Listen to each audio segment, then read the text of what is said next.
안녕하세요. 기초간호 임상실무 내용을 최신 문제은행에 출제되었던 문제 중심으로 이제 암기해야 될 것들과 요약해야 되는 것들 한번 정리해서 살펴보도록 할게요.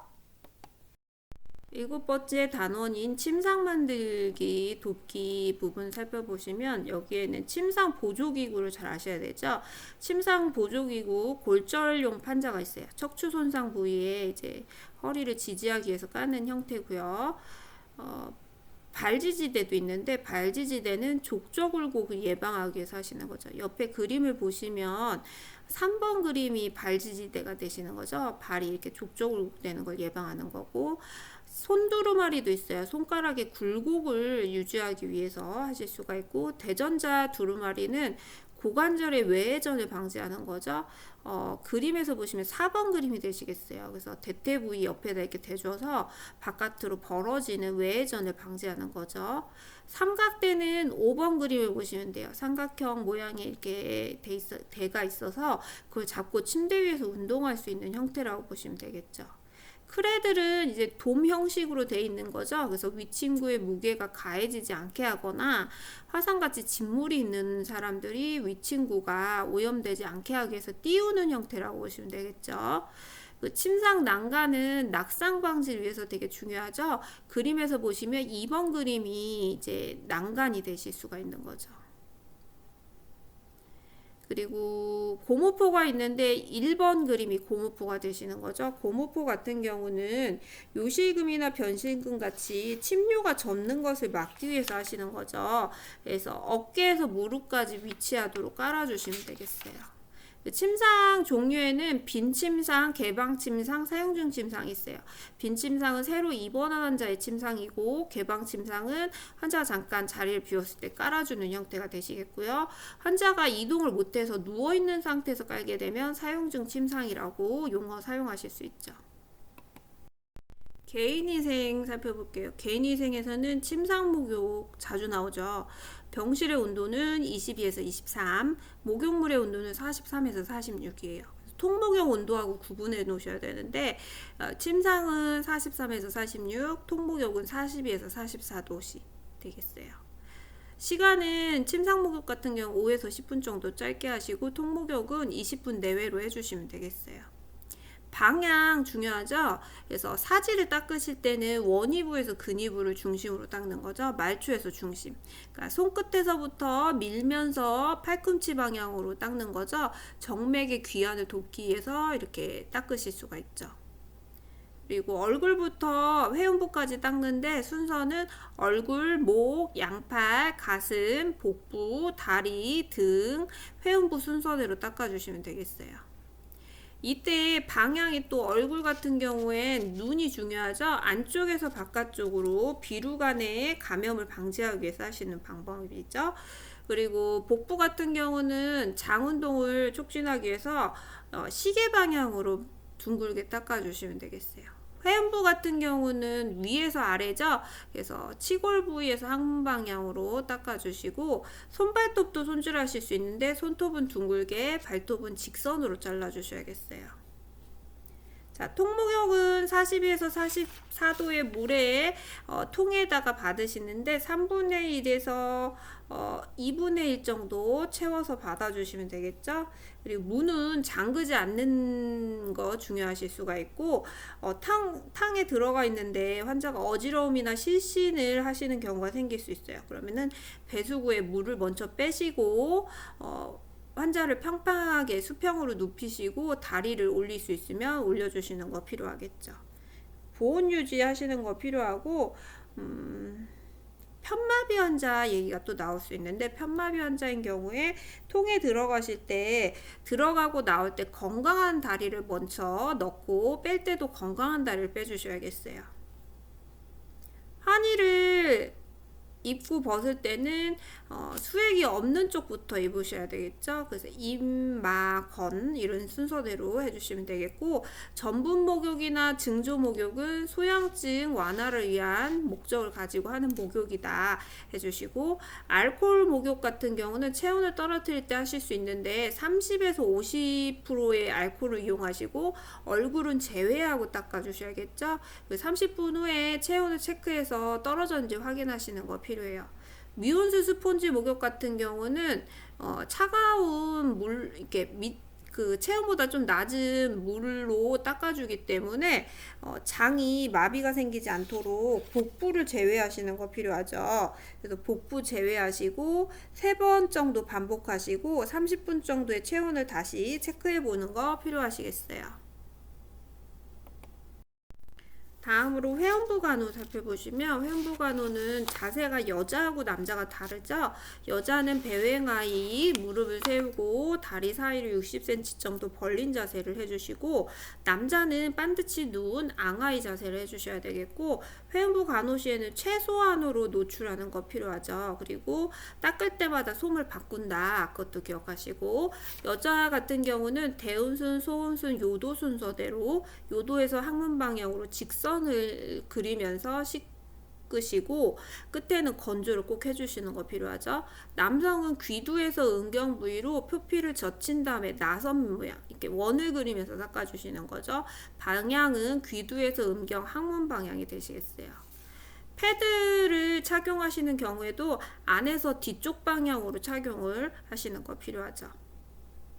등 마사지는 자세가 원래 엎드린 자세 보기를 하시는데, 보기가 안 되는 경우에는 츠기리츠에서도 이제 옆으로 누워서 등을 노출하실 수 있는 거죠. 그리고 등 마사지가 금기인 사람들이 있어요. 악성 종양, 혈전성 정맥염, 전염력이 있는 피부 질환, 심한 허약자, 늑골골절 환자들은 등 마사지를 금해 주셔야겠죠. 침상 세발 같은 경우는 베개로 어깨를 받치고 세발을 하시고, 어깨 주위에 이제 목욕탕으로 감싸고 자연 건조하지 않고 빠른 시간 안에 드라이를 통해서 건조하시는 게 이제 보온 유지를 위해서 도움이 되겠죠. 그리고 세발하실 때 눈은 가리고 귀는 솜으로 막고, 문지르실 때는 손톱이 아니라 손끝을 이용해서 문지른다 해주시면 되겠어요. 다음 구강간호를 보시면, 구강간호는 칫솔을 이용할 땐 강모를 이용하시고, 치아의 각도는 45도 유지하시고 혀도 닦아줘야 된다 기억하시면 되겠어요. 혈액응고 장애가 있으신 분들은 치실 사용하실 수 없죠. 그리고 특별 구강간호 같은 경우는 장기간 금식하거나 무의식 고열 환자에게 시행하실 수 있고, 이때 이제 면봉이라든지 섭자를 이용해서 닦아주는 형태이기 때문에 섭자가 치아하고 닿지 않도록 주의를 해주셔야 돼요. 자세는 흡인 예방을 위해서 측이나 고개를 옆으로 돌리는 자세를 취해주시고, 소독액을 이용해서 닦아주실 수 있죠. 클로로엑시딘 이용하실 수 있고, 입술에는 건조할 경우에 바셀린 크림이라든지 미네랄 오일 발라주실 수 있어요. 혀에 백티가 꼈다 이런 경우는 과산화수소를 이용해 주시는데, 너무 과하게 사용할 때 치아의 범랑질이 손상 입을 수 있기 때문에 최소한으로 사용해 주셔야 되겠죠. 그리고 곡반을 대고 하는 경우는 곡반이 오목한 부분이 턱 쪽을 향하도록 해주시는 거 필요하겠어요. 의치 관리는 보시면 수술할 때, 무의식일 때, 수면 시에, 경련 시에, 위내시경할 때 의치는 제거를 하시는 게 필요해요. 질식 위험성 때문에 하는 거죠. 그리고 닦으실 때 미온수, 뜨거운 물 안 돼요. 그리고 불투명한 물통에 물을 넣어서 보관을 하시는 게 변형 방지를 위해서 도움이 되죠. 소를 이용해서 닦아줄 때 치약은 사용하시면 안 되겠어요. 발 관리 부분에서는 발은 매일 씻고 발가락 사이는 건조하게 유지하시고 양말을 꼭 신으시는 거 필요하죠. 그리고 티눈 같은 경우에 당뇨발인 경우는 항상 상처를 병원에 방문해서 치료하도록 돕는 것도 필요하시겠어요. 다음 식사도끼 살펴보시면, 식사도끼에서는 음식 섭취에 관한 부분도 간간히 나오시죠. 가능한 이제 음식 섭취할 땐 스스로 섭취할 수 있도록 도와주시고, 식욕을 감퇴하고 있는 증상들 있죠. 통증이나 피로, 열이 있는 경우에 미리 해결해 주는 거 필요하실 수 있죠. 그 식사 전과 중에는 식욕을 감퇴시키는 처치나 치료를 피해 주셔야 돼요. 드레싱, 석션 이런 것들이 해당이 되실 수 있죠. 그리고 식욕 개선을 위해서는 구강간호 해주실 수 있고, 흡인 위험이 있는 자인 경우에는 편마비인 경우에 건축에 음식물을 넣어주시고, 연화곤란이 있는 사람인 경우에는 음식물을 이렇게 점도가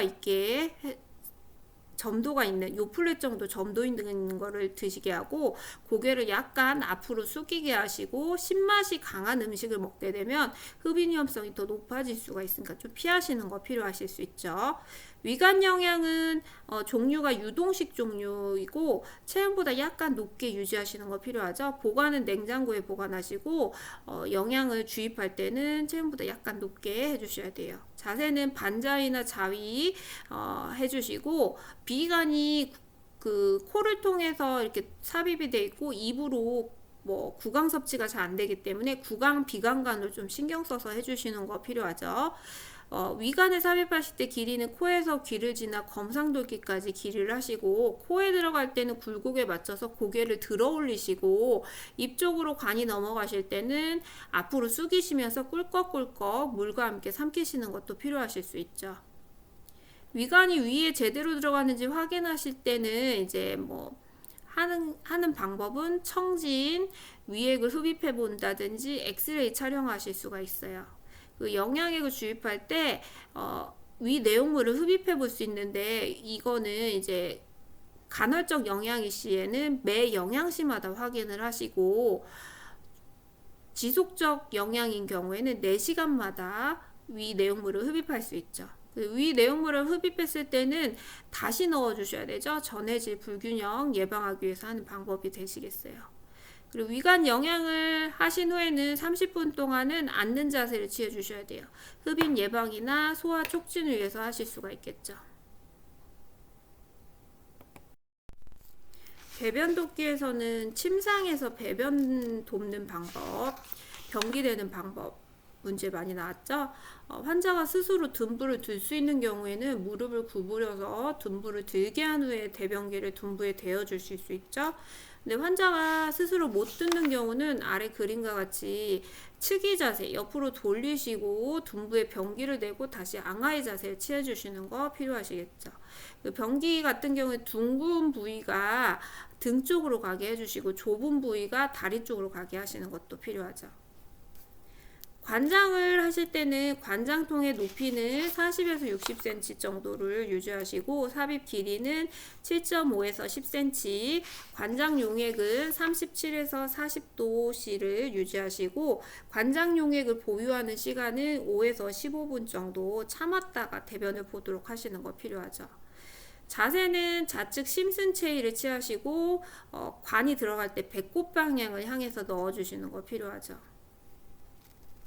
장루 같은 경우에 인공 항문 젓갈색이나 보라색, 검은색을 띈다. 이거는 이제 이상이 있는 거죠. 괴사 증상이라든지 있기 때문에 보고를 해야 되겠어요. 평상시에 붉은색으로 띄고 혈액이 약간씩 묻어 있는 상태도 정상으로 보실 수가 있겠죠.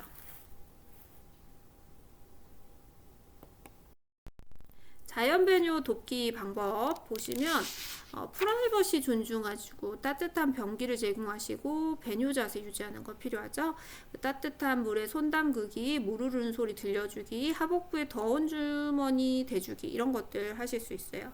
그래서 유치도뇨관에 삽입하던 환자가 실금이 있다, 배뇨를 못한다 할 때는 우선적으로 하시는 게 자연 배뇨 돕기예요. 그래서 이런 방법들을 우선 써주시는 거, 변기 대주기 하는 거 필요하실 수 있죠. 그 도뇨 술기 자체에서는 자세 중요한데, 여자는 배횡아이, 남성은 앙화의 자세를 하시는 거죠. 그리고 음순 부위를 벌려서 도뇨관을 삽입하는데, 그 벌린 손은 도뇨관이 삽입 때까지 유지를 해주시는 거 필요하죠. 삽입 길이는 여성은 5에서 6cm, 남성은 15에서 20cm. 소변이 나오면 2cm 더 집어넣어 주셔야겠어요. 단순 도뇨와 유치 도뇨에서 차이점이 이제 풍선을 부풀리는 과정이 들어가는 게 유치도뇨죠. 그래서 유치도뇨 같은 경우는 멸균 주사기가 필요하시고 멸균 증류수가 필요하죠. 그래서 멸균 증류수로 풍선을 부풀리는 과정이 나오면 유치도뇨가 되실 수가 있죠. 유치도뇨관 관리할 때 역류 예방하고 요로 감염 예방을 위해서 하실 수 있는데, 역류 예방은 도뇨관이 꺾이거나 꼬이지 않게 하시고, 소변 수집 주머니는 항상 방광보다 낮게 위치하시고, 야간에는 도뇨관에 잠그지 않도록 하는 거 필요하겠어요. 그리고 감염 예방을 위해서 매일 회음부 간호하시고, 도뇨관하고 수집주머니하고 분리하지 않아야 되겠죠. 폐쇄체계 유지하시고, 소변 수집주머니가 바닥에 닿지 않도록 하시고, 가능한 빨리 제거하시는 게 감염을 예방하실 수 있죠. 단순도뇨, 유치도뇨는 목적 구분에서 많이 나오는데, 단순도뇨는 배양용 소변 검사, 잔유량 검사 이게 대표적이고, 유치도뇨는 세척이나 약물 주입, 시간단 소변 이게 나오면 유치도뇨의 목적이라고 보시면 되겠어요. 체위 유지하기 한번 보시면 여기서는 자세 이름하고 그림하고 연결하실 수 있고, 그 자세의 목적을 또 잘 알고 계셔야겠죠. 첫 번째 자세가 앙화의 자세가 되겠어요. 척추 수술 또는 휴식 시에 취할 수 있는 자세죠.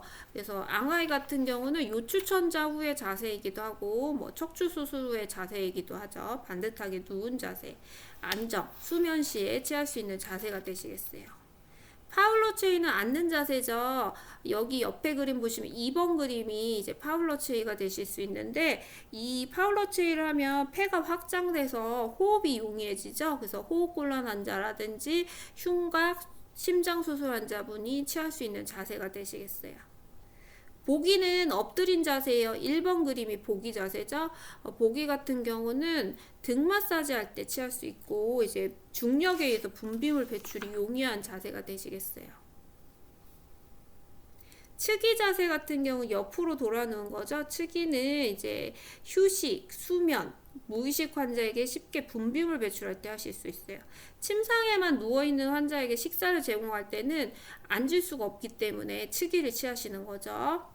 그 다음에 심슨 체이는 관장 항문 검사 시에 취할 수 있는 자세가 되시겠어요. 그 다음에 6번에 보시면 슬룡이 자세인데요. 슬룡이 자세는 골반 부위에 이제 압력을 감소하기 위해서 하시는 자세예요. 산후 운동, 자궁 위치 교정, 태아의 위치 교정, 월경통 완화, 직장이나 대변 검사 시에 취할 수 있는 자세죠. 엉덩이 약간 들어 올리는 자세라고 보시면 되겠어요. 세석이 자세는 방광경 검사나 분만 등 부인과 환자 진료 시에 취할 수 있는 자세가 되겠고요.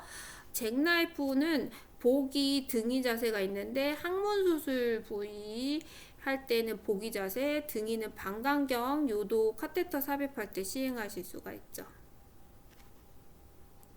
여기 그림 보시면 5번 그림이 이제 잭나이프에서 등이 자세가 되는 거죠. 트렌델렌버그는 상복부 검사나 담낭 담도 수술할 때 사용하시고, 변형된 트렌델렌버그가 이제 쇼크 시에 뇌로 가는 혈류를 증가시키기 위한 자세가 되겠죠. 여기 그림에서 3번 그림이 이제 변형된 트렌델렌버그 쇼크 자세가 되시겠어요. 그리고 옆에 사진에서 4번 그림이 여기 없는데, 4번이 요추천자 할 때 사용하는 새우등 자세 되시겠죠.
13번의 운동과 이동도끼 보시면 운동에서는 등장 운동하고 등척 운동 구분해 주셔야 되죠. 등장 운동이라 하면 관절의 가동성을 높이는 운동이죠. 그래서 관절을 구부렸다 폈다 하는 운동들이에요. 대부분 운동들이 등장 운동에 해당이 되실 수 있죠. 그래서 대표적인 운동이 수영, 조깅, 자전거 타기가 되겠고, 등장 운동을 하면 심호흡 기능이라든지 심박통 수, 심박 출량이 증가될 수 있어요. 그래서 침상 안정 중인 사람은 이제 등장 운동을 좀 격려해 주시는 게 필요하실 수 있죠. 등척 운동인 경우에는 근육의 장력을 변화시키는 운동으로 힘줬다 뺐다 하는 운동이죠. 그래서 견인장치라든지 석고붕대, 골다공증 대상자가 나오면 대부분 등척성 운동을 격려하시는 게 필요해요. 종류로는 물건 들어 올리는 거라든지 벽을 민다든지 골다공증 환자의 근육 수축 운동, 대퇴사두근 운동 이런 것들이 등척성 운동에 해당이 되시겠어요. 관절 가동성을 높이기 위해서 수동적 관절 운동을 하실 수 있는데, 이 운동을 할 때는 각 관절에 따라서 3번씩 반복하시고, 운동을 하시고 한쪽이 끝나면 다른 쪽, 그러니까 왼쪽을 쭉 하고 반대편 오른쪽을 하는 형식으로 하시는 게 필요하죠.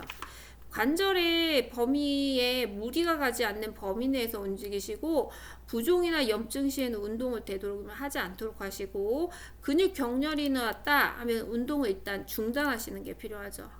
그리고 큰 근육부터 시작하시고 작은 근육으로 순차적으로 하는 거죠. 그래서 어깨에서부터 팔꿈치, 손가락 이런 식으로 작은 근육으로 순서대로 운동을 하시고, 천천히 운동을 하셔야 돼요. 속도를 너무 붙이지 않도록 하고, 수동이기 때문에 누가 시켜주는 운동이죠. 운동 시킬 때는 가까이, 대상자 가까이 가셔서 운동을 하시는 게 필요하고, 관절을 앞뒤로 보조를 하고 잡은 상태에서 운동하시는 거 필요하시겠어요.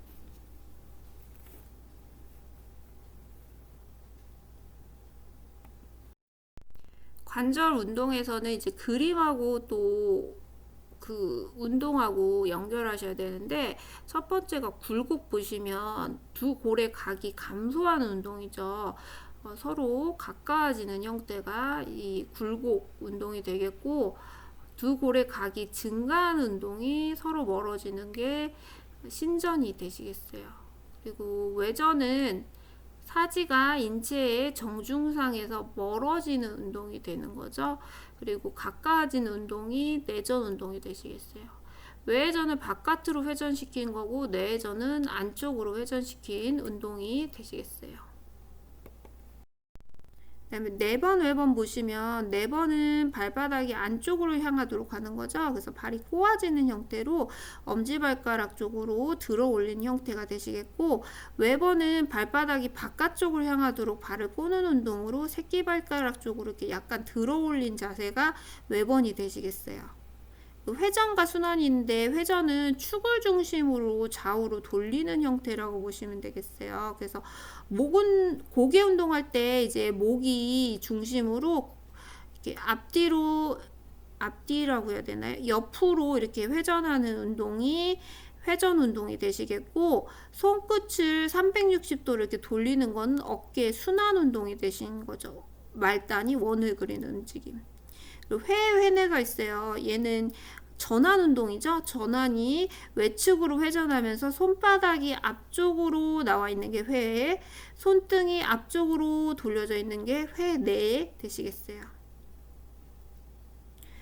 그리고 머리와 목의 운동에서 측방굴곡이 있어요. 측방굴곡은 좌우로 구부리는 거죠. 그래서 귀가 어깨에 닿도록 하시는 게 측면굴곡, 측방굴곡 되시겠어요.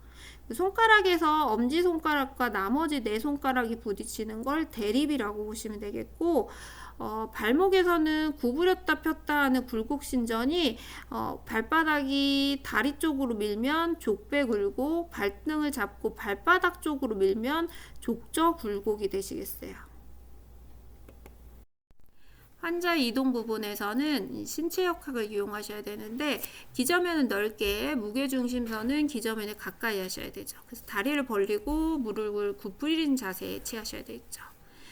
그리고 자신의 허리 높이에서 뭔가 작업을 하시고 이동할 방향을 향해서 마주 보시는 거 필요하고 힘의 방향을 마주 보셔야 되죠.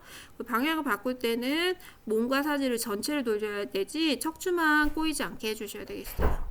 그 물건 들어 올릴 때는 허리를 펴시고 무릎을 구부리는 자세를 취하시고 엉덩이와 배를 이용해 주시는 거 필요하죠.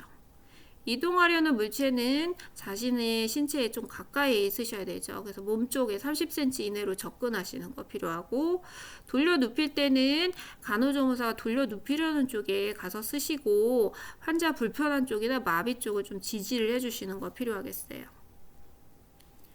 휠체어 같은 경우는 휠체어 이용하실 때 반드시 잠근 장치를 잠그셔야 되죠. 그리고 환자의 건축이 있다면 건축으로 휠체어 팔걸이라든지 침대를 잡고 이동할 수 있도록 교육을 하시는 거 필요하고, 침대 옆에 휠체어를 놓으실 때는 아래 그림과 같이 건축의 비스듬히 30에서 40도로 놔주셔야겠어요. 휠체어 이동하실 때 오르막 내리막은 지그재그로 이동하시고, 앞바퀴를 들어야 되는 경우는 턱을 올라갈 때나 울퉁불퉁한 길을 갈 때죠. 그리고 뒤로 돌려서 내려와야 되는 경우는 내리막을 내려올 때, 턱을 내려올 때 뒤로 돌려서 내려오셔야지 환자가 앞으로 쏟아지지 않겠죠. 엘리베이터 이용하실 때는 뒤로 들어가서 앞으로 밀고 나오는 거 필요하시겠어요. 보행기 같은 경우는 보행기 높이 할 때 팔은 30도 각도로 둔부 높이로 보행기를 맞춰주시고, 간호조무사는 불편한 쪽 뒤에 가서 지지를 해주시는 거 필요하죠. 보행할 때 한쪽 다리가 불편하다 하는 경우는 보행기와 환측 다리, 그 다음에 건측 다리가 따라가도록 보행하시고, 양쪽 다리가 약한 경우는 보행기와 어느 쪽 다리가 먼저 가든 상관없이 한쪽 다리 이동하시는 거 필요하시겠어요. 지팡이 보행 같은 경우는 지팡이 위치 환자의 발 앞쪽에 옆쪽으로 15cm 지팡이를 놓고, 지팡이는 건측에 잡죠. 그리고 간호조무사는 불편한 쪽을 지지를 해주시면 되겠어요. 팔의 높이는 30도 높이고 둔부 높이로 해주시고, 항상 지팡이는 끝에 있는 고무받침을 상태를 확인하는 거 필요하시겠어요. 그리고 평지 계단 내려갈 때는 지팡이 마비 건축 순서대로 하시고, 계단을 올라갈 때는 지팡이 건축 마비 순서대로 하시는 거 필요하죠. 목발 보행 같은 경우는 팔이 30도 각도고 둔부 높이로 목발을 집으시되, 이제 팔목과 손바닥에 체중을 지지를 해주셔야 되죠. 그래서 상완신경 쪽 마비가 오지 않도록, 겨드랑이에 힘을 주지 않도록 하시는 거 필요하세요. 계단을 내려갈 때는 목발 마비 건축 아니면 목발과 마비 건축 순서대로 하시고, 올라갈 때는 건축 목발 마비 건축 올라가시고 목발 환측 같이 가실 수 있죠. 그리고 목발에는 2전 보행, 3전 보행, 4전 보행이 있어요. 2전 보행은 양쪽 하지로 어느 정도 지탱할 수 있고, 목발이 좀 익숙한 사람이죠. 속도를 내서 걷는 방법이 되시겠어요. 오른쪽 목발하고 왼쪽 발 나가고, 왼쪽 목발과 오른쪽 발, 그러니까 반대편 다리와 목발이 같이 나가는 형태가 2전 보행이 되시는 거죠. 3전 보행은 한쪽 하지가 약해서 체중 부하가 안 될 때 하는 방법이죠. 그래서 양쪽 목발과 환측이 먼저 나가고 뒤에 건축이 따라가는 순서가 되시겠어요. 4전 보행은 양쪽 하지에 체중 부하가 가능하지만 목발 처음 사용할 때 이제 천천히 하는 방법이라고 보시면 되겠죠. 그래서 왼쪽 목발이 나가면 반대편 다리가 그 다음 나오시고, 오른쪽 목발 그 다음에 반대편 다리, 이런 식으로 하나하나의 점을 찍는 거죠. 그래서 화살표 그림 문제가 나오게 된다면 4전 보행 같은 경우는 진행할 때 화살표가 1개가 나오는 거죠. 3전 보행은 화살표가 3개가 나오실 거고, 2전 보행은 보행할 때 화살표 앞으로 나가는 화살표가 2개가 나오실 수가 있겠죠. 목발 보행 그림을 보시면 1번 그림 같은 경우는 2전 보행의 형태라고 보시면 되겠어요. 화살표가 2개 있죠. 그래서 저기 보시면 오른쪽 목발과 왼쪽 다리가 같이 나간 형태, 2점 보행이 되시겠고요. 2번 그림은 제가 좀 수정을 하긴 했는데 목발 나가는 보행에 화살표가 하나 있는 거 4점 보행이 되시겠어요. 목발 왼쪽 목발이 한 번 나가고 다음 보행할 때 오른쪽 다리가 나가시는 게 맞는 부분이 되겠죠. 3번, 4번은 3점 보행인데 이 3번 같은 경우는 왼쪽 다리와 목발 두 개가 같이 나갔죠. 왼쪽이 불편한 대상자라고 보시면 되겠어요. 4번은 오른쪽 다리와 목발 두 개가 나가기 때문에 오른쪽 다리가 불편한 대상자의 목발 보행이 되시겠죠. 3번, 4번 그림 같은 경우에 지팡이 보행인데요. 계단을 내려올 때죠. 지팡이를 내려올 때는 지팡이, 마비, 건축 순서예요. 그리고 지팡이는 건축에 잡기 때문에 옳은 그림을 고르라 하면 3번 그림이 맞는 그림이라고 보시면 되겠죠. 자, 지팡이는 건강한 쪽에 잡고 있기 때문에 지금 간호조무사는 반대편인 왼쪽을 지지하시는 그림 3번 그림이 맞는 그림이겠고 지팡이하고 불편한 다리하고 같이 내려와 있고 건축 다리가 뒤에 있어야지 옳은 그림이 되시는 거죠. 4번 그림은 발은 맞지만 지지하는 부위가 간호조무사가 지팡이를 짚지 않은 반대편을 지지하시는 게 필요하실 수가 있죠. 아래 이제 왼발 오른발 보시고 목발 보행이나 지팡이 보행할 때 놓는 위치예요. 발끝에서 앞으로 15, 옆으로 15죠. 그래서 가나 마번을 이제 선택을 목발 보행하실 때는 가, 마를 선택하시면 되겠고 지팡이 보행을 한다 했을 때 가에다가 놓는 사람은 오른쪽 편마비 대상자가 되시는 거죠. 마에다 놨다 하면은 왼쪽 편마비 대상자의 지팡이 놓는 부위라고 보실 수가 있겠어요. 그림 문제 계단 올라가는 목발 한번 더 살펴보시면 왼쪽이 불편한 대상자가 목발을 짚고 계단을 올라가는 그림이에요. 올라가실 때는 항상 건강한 다리, 목발, 불편한 다리 순서대로 가셔야 되죠. 그래서 이 그림 순서대로 가, 나, 다 순서대로 계단을 올라가시는 게 맞겠죠. 그리고 옆에 그림은 이제 보행기 그림인데요. 오른쪽 다리에 힘이 없는 대상자가 보행기를 사용해서 이동을 할 때예요. 그러면 불편한 다리와 보행기가 먼저 나가야 되겠죠. 그래서 1번이 답인데 오른쪽 다리와 보행기 그 다음에 왼쪽 다리가 뒤따라가는 그림이 맞겠어요. 첫 번째 그림을 보시면 이제 환자를 휠체어에서 침대로 옮길 때 신체 손상을 예방하기 위해서 하는 방법 중에서 옳은 것을 고르는 문제가 되시겠어요. 1번 보시면 척추의 안전성을 높이기 위해서 몸통의 작은 근육을 이용한다. 큰 근육을 이용해서 하시는 게 손상을 예방하실 수가 있죠. 2번에 대상자와 일정한 거리를 두고 들어 이동시킨다. 대상자는 가까이 쓰시는 게 필요하죠. 30cm 내외로 가까이 접근하시는 게 필요하시겠어요. 3번에 무릎을 굽히고 양다리에 체중을 실어 들어 올린다. 맞죠? 허리는 펴시고 무릎을 구부리시는 거, 무게중심을 낮추고 양다리를 벌려서 지지면을 넓게 하는 거 필요하시겠어요. 4번의 방향이 전환 시에는 다리를 고정하고 몸통을 돌린다. 다리도 함께 방향 전환하는 쪽으로 돌려주시는 게 필요하실 수가 있죠. 그리고 5번에 빠른 반동을 이용해서 신속하게 이동한다 라고 되어 있는데 이런 환자의 이동하실 때는 천천히 하는 게 신체 손상을 예방하실 수 있는 방법이 되시겠어요. 옆에 그림에는 이제 왼쪽 편마비 대상자가 바닥에서 휠체어로 이동할 때죠. 휠체어를 잡는 손은 항상 건축으로 잡아주셔야겠죠. 그리고 무릎을 구부리는 쪽도 이 건축 다리가 무릎을 구부려 주셔야 되겠고 간호조무사는 불편한 쪽에 어깨랑 겨드랑이를 지지해서 이동하시는 게 필요하죠. 그러면 여기에서 골라보시면 그림은 2번 그림이 맞는 그림이라고 보실 수가 있는 거죠. 옷 입히기도 한번 같이 살펴보시면 입을 때는 마비, 건축 순서대로 입어주시는 거고, 벗을 때는 반대로 건축, 마비 순서대로 입어주셔야 되죠. 그래서 스웨터 같이 이제 단축 없이 목을 빼서 입는 옷인 경우에는 입으실 때는 마비된 쪽을 먼저 팔을 껴주시고 그 다음에 목을 끼고 건축을 입는 게 필요하실 수가 있죠.